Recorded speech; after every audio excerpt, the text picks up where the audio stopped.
ഇങ്ങനെ ഒരു കൂടിക്കാഴ്ച ഒരിക്കലുണ്ടാകുമെന്ന് രാംദാസ് സാർ എന്നോട് പറഞ്ഞിട്ടുണ്ട്.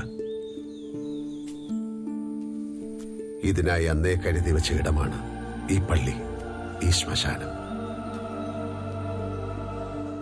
ഇവിടെ നമുക്കിടയിൽ രാംദാസ് സാർ ബലമായി തുറന്നു പിടിച്ച ആ പഴയ വാതിലില്ല. എനിക്ക് ചോറ് വിളമ്പിയ ആ കൈകളില്ല. ഔദാര്യത്തിന്റെ ആ ഊണുമേശയില്ല.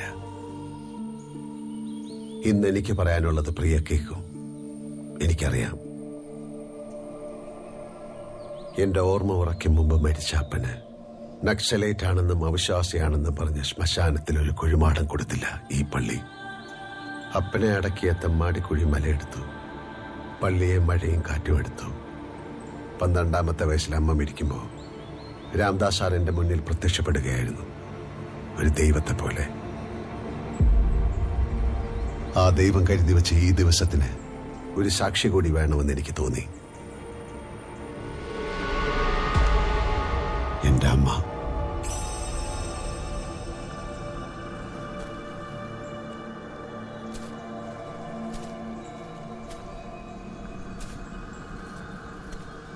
ഇനി പറഞ്ഞോളൂ.